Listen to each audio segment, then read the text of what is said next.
Menarik bang, tadi saya barusan membaca status sosial media di Facebook, katanya hidup itu tak seindah kata-katanya bukan.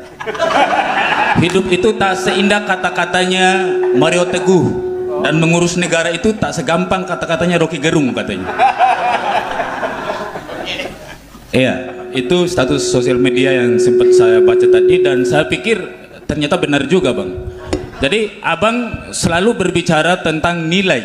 Ketika argumentasi abang di beberapa channel YouTube, saya perhatikan selalu membangun argumentasi di atas pendekatan filsafat dan logika. Kemudian abang selalu berbicara nilai, berbasis nilai. Abang berbicara demokrasi, abang berbicara nilai. Abang bicara demokrasi secara substansial, demokrasi substantif. Tetapi abang cenderung tidak melihat bagaimana praktek demokrasi secara prosedural, secara realistis, secara praktis di bawah. Sehingga saya perhatikan kalau misalnya ide-ide gagasannya Bang Rocky Gerung itu hampir semua orang mungkin akan setuju, akan mengiyakan, karena itu memang idealnya begitu. Mengelola negara ya harusnya memang begitu bang.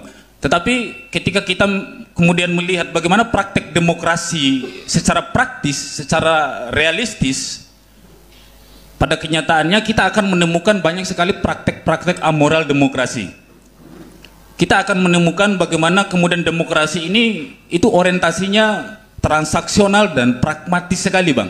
Tadi menarik, tadi abang bilang bahwa ketika kita memilih kepemimpinan, suksesi kepemimpinan, bahwa yang pertama yang harus kita nilai adalah etikabilitas. Kemudian yang kedua, kemudian abang menyebut harus mempunyai kemampuan intelektualitas. Baru yang ketiga, elektabilitas.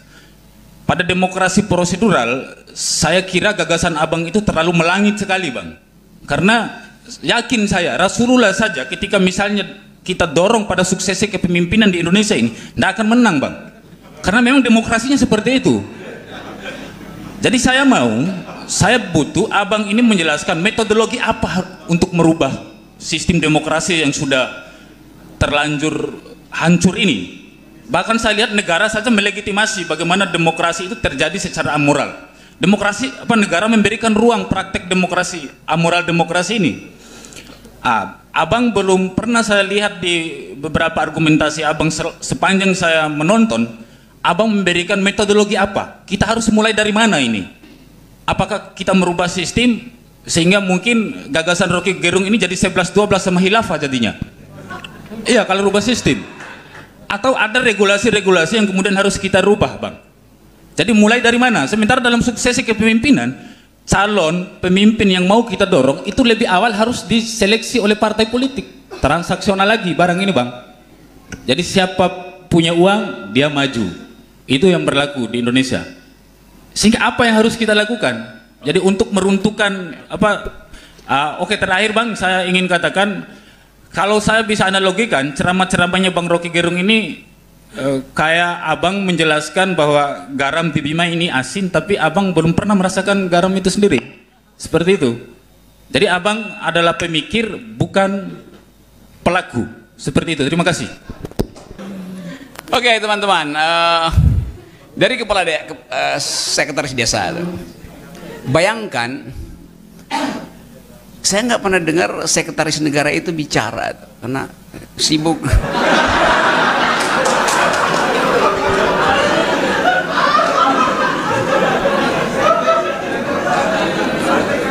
Pak Pratikno. Jadi kalau semua sekretaris desa 20% aja secerdas kamu, nggak ada masalah Indonesia.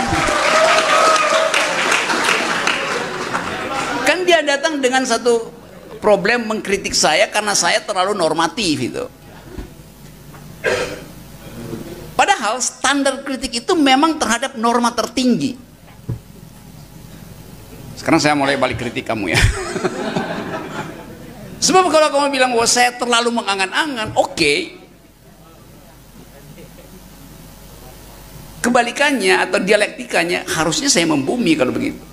Kalau begitu, kita lupakan yang angan-angan sebagai parameter pengujian, kita pergi pada fakta politik. Politik hanya tumbuh kalau udah amplop. Itu faktanya kan? Maka mari kita bikin poster besar, tempel di desa Anda itu. Kami, desanya namanya apa? Desa Rate. Karate. Drate.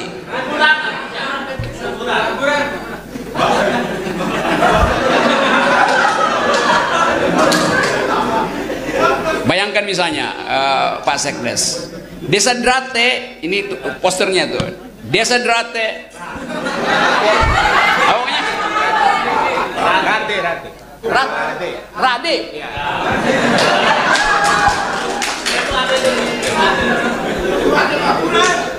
Desa Rade.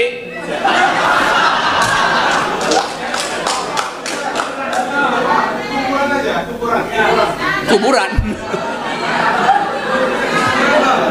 Jangan kita kubur pikiran bagus ini. Desa Drade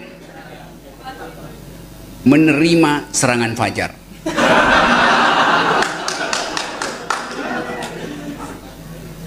Gitu, tertanda Sekdes.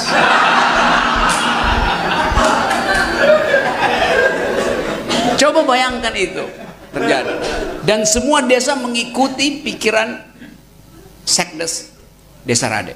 Maka demokrasi betul-betul menjadi kuburan.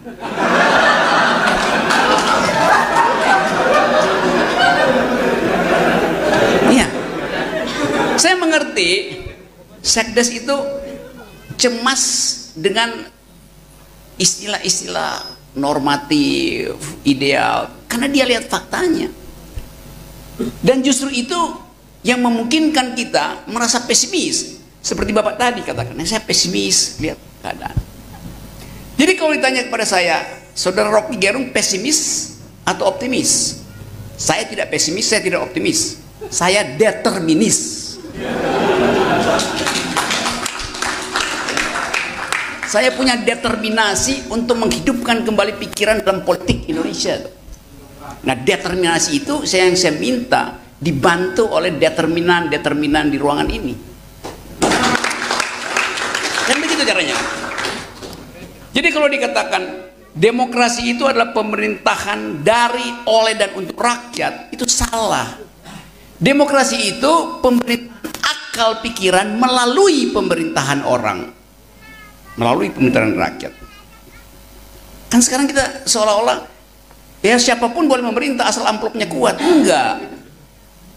Demokrasi adalah a government of reason through the government by the people. Pemerintahan akal melalui pemerintahan orang. Karena itu kita ingin pastikan determinasi pertama, dia mesti punya akal dulu, baru bisa memerintah. Artinya ada kecukupan nutrisi di otaknya tuh. Proteinnya cukup. Buat menambah protein makan ikan. Jangan menghafal nama-nama ikan. Jadi itu soalnya. Tapi saya mengerti kenapa akhirnya orang anggap ya udahlah kita pragmatis aja deh. Kita terima aja apa jadinya. Jadi kita nggak punya energi untuk menghidupkan harapan bahwa negeri ini bisa dibangun dengan akal pikiran. Karena potensi kita ada. Di dalam sejarah perjuangan bangsa ini kita mampu untuk bahkan mengguncang dunia dengan kalimat Bung Karno yang dicatat dalam sejarah.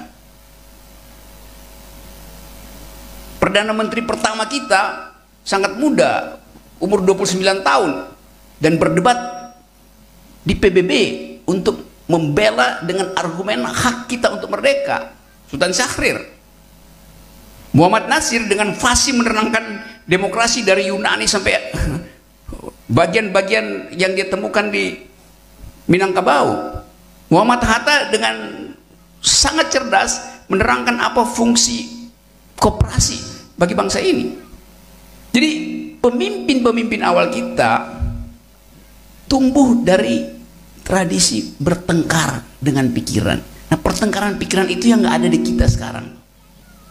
Karena disulap oleh big data, seolah-olah big data itu kan Ngapain kita percaya pada big data? Sesuatu yang nggak pernah kita pertengkarkan gitu kan, dan nggak boleh kita pertengkarkan. Bahkan kita minta bertengkar, Pak Luhut bilang enggak, itu rahasia kita. Lalu bagaimana mempertengkarkan hasil riset kalau itu disebut rahasia? Jadi itu poin pertama, dan yang ini kita pastikan hari ini bahwa kita memang perlu parameter untuk menguji keadaan real kita. Jadi harapan hanya bisa kalau kita maksimalkan abstraksi kita, bahwa kita bisa mencapai itu kalau bagian-bagian yang tadi memperburuk demokrasi kita hilangkan. Itu. Jadi dimensi pertama adalah keyakinan kita bahwa kita bisa melakukan perubahan itu.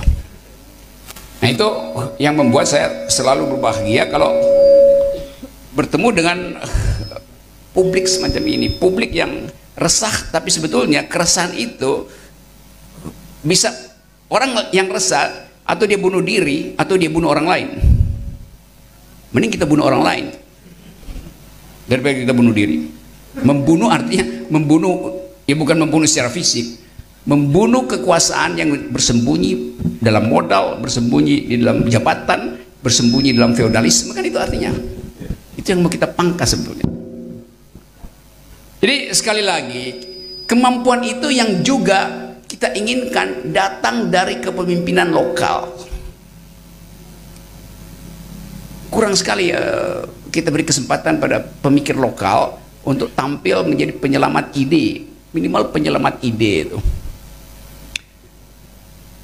Harusnya malam ini kita rapat aja untuk menentukan siapa yang mesti kita singkirkan pertama dari putaran politik. Lebih gampang begitu. Daftar penyingkiran.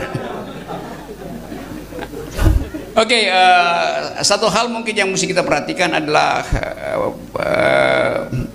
apa namanya nih, potensi permainan politik yang akan dimunculkan kembali, karena kan setiap kali keadilan sosial tidak bisa dipenuhi, lalu negara mulai mengajari kita tentang nasionalisme, stabilitas, padahal sebetulnya yang real kita adalah ketidakadilan.